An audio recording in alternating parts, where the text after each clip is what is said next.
High-Speed Gordon. Donald was excited. "The diesels at yon works," he announced, "say that on the other railway there are things called high-speed trains. They have a diesel engine at each end and can go at 125 miles an hour. Gordon snorted.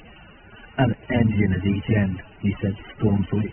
"There's only one of me, but I bet I can go as fast as those smelly boxes on wheels. Probably faster," he added. The others said nothing. They had heard Gordon's boasting before. Gordon was still bragging the next morning. "Speed's nothing to me," he said. "Why, one of my Doncaster cousins went at 126 miles an hour. I'll show these diesels a thing or two. Just you wait and see." He puffed grandly towards the station.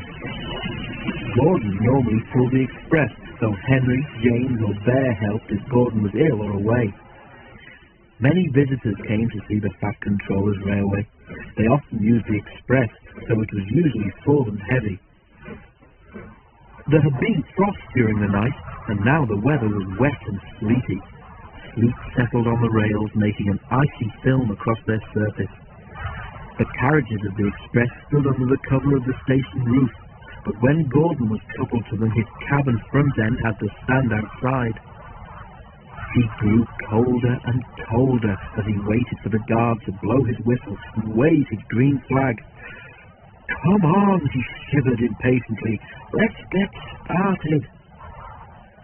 At last Gordon heard the whistle.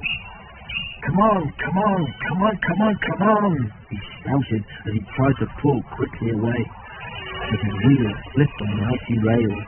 The sudden movement made water in his boiler surge forward, and Gordon's driver could not shut off steam. Gordon moved a yard and slithered to a standstill, held back by the heavy train. His wheels spun furiously, but neither Gordon nor his train budged an inch. "Help! Help!" wailed Gordon despairingly, but nobody could.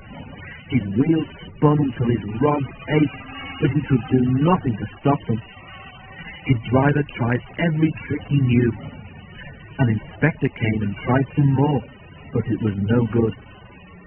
The Fat Controller came to see what the fuss was about. He said several things to Gordon, but Gordon was making so much noise that he couldn't hear them. Sparks showered from the rails, and Gordon's wheels went on spinning. It was a quarter of an hour before Gordon had used up all his steam. Reduced pressure allowed the driver to close the regulator, and with a deep sigh of relief, Gordon felt his wheels stop turning. The silence was amazing. Donald came to take Gordon to the shed, and Henry came to pull the express. When the train had gone, workmen had to replace the rails where Gordon had been standing, because his spinning wheels had worn deep grooves in them. The shed was empty. Donald tactfully remembered another job and left Gordon on his own. But that night Gordon heard a whisper from close by. "Did you hear," it hissed, "how Gordon went for a spin today?" There was a quiet chuckle. Gordon seethed in silence. "High-speed engines are all very well," the whisper went on, "but Gordon ought to know by now that he's supposed to move his train too." Gordon snorted disgustedly, and with a gasp the whisperer subsided into silence.